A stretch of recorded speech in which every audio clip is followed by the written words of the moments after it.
Hi everybody, it's Saturday night. I wanted to make a quick video to touch in. As you probably know, for you folks that watched my comeback videos, the update of life, I wanted to thank you very much. I got over 100 views on the first video, which really surprises me, since I've been away for 8 years, believe it or not. And so, really, I appreciate it. On the first videos, I know they were kind of mundane. We were just testing out to get the cameras and the phones and everything working, to see. And I updated the title for the name of the YouTube channel, etc.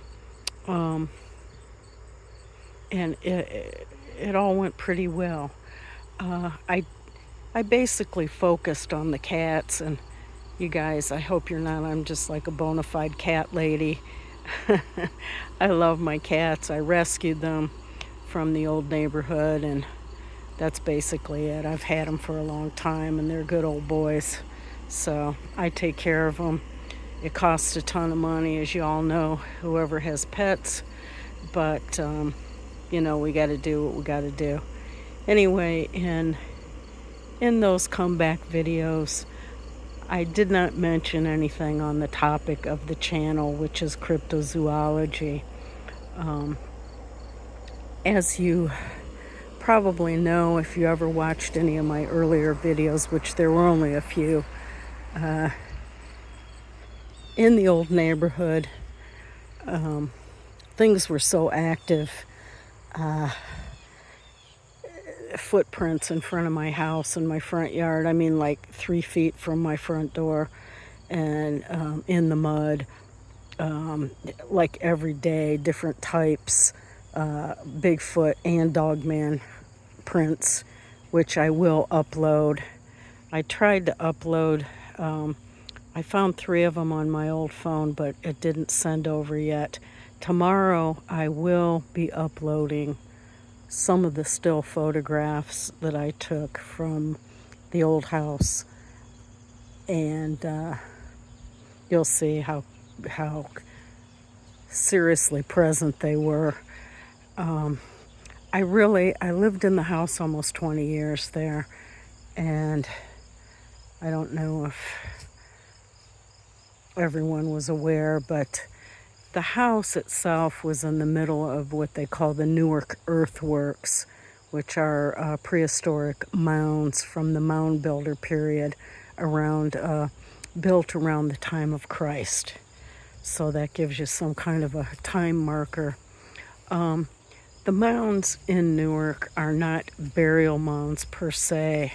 It was a huge ritual site, which I used to do presentations at the parks for school groups, etc. And what I would tell the kids is just think of it as going to the Vatican. It's a place that you go to visit, you buy holy relics, you see the Pope, you buy things, you light candles, you make donations, and then you go home. You don't live there. Well, basically, it's like my friend who was the director of the park, or the education director.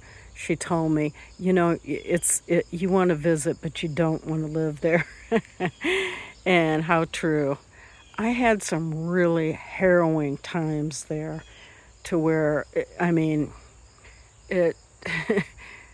it could just make you a nervous wreck. And I'm not exaggerating. I mean, these things were everywhere. As soon as my tracking partner and I started looking for them, they were there. I can tell you a few things, just which people who are familiar with the cryptids and that topic, basically it's pretty well known. These creatures travel down, they follow riverbanks, they travel down railroad tracks, they are in town, they can hide in plain sight. It's just really odd. I'm trying to think what else for right now. I'm just kind of ad-libbing this in the yard before I lock down for the night. These things are scary. They're not the fuzzy, friendly, touchy-feely animals, you know, like Harry and the Hendersons, as everybody says. They're scary creatures. They're, and I do believe that they have some type of supernatural energy that they use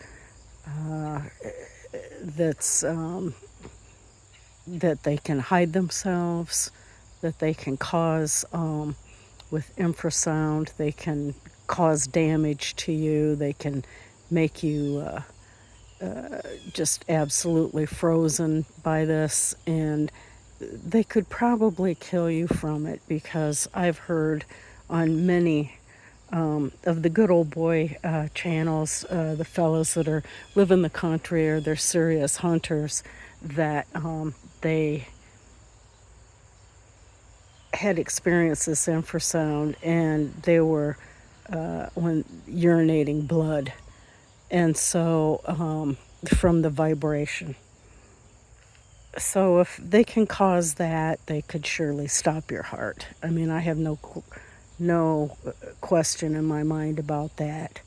The dogmen are really the scary ones.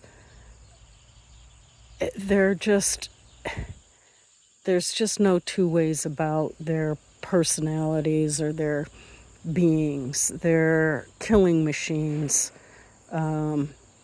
I think some of the Bigfoot are more friendly, let's say, and aren't there to cause harm. I think there are ones that are dangerous to us, but I think that there are types that coexist with us and aren't aggressive towards us. The dogmen are just bad news. Very scary. When I left the house, I cannot tell you what a relief it is that I don't have to go to that place anymore, that I don't live there, that I am not the owner of that property, because it really, it's kind of a type of PTSD that occurs just from that constant experience of these things being around. When I moved over here to, like I said, we moved to the next town. It's kind of a little bit in the country. I was still in the habit of, I would not go outside after dusk. I would not go outside until the sun was well up in the morning, because that's when the dogmen show up. And they're out there. And I just didn't, I was terrified. I didn't want to come face to face. There were so many weird experiences over there, and I'm going to get into it with my new videos, and I'm chock full of content, and I promise you there's going to be a ton of photographs, footprints, tracking videos from the area, etc. So, like I said, it's Saturday night, folks, and I want to thank you again, truly from my heart. It's really sweet that there were so many people that took time to watch my comeback videos, and sorry they were kind of mundane, but yeah, it was kind of a test thing, and I had my helper Daniel with me, and so we got things pretty well straightened out.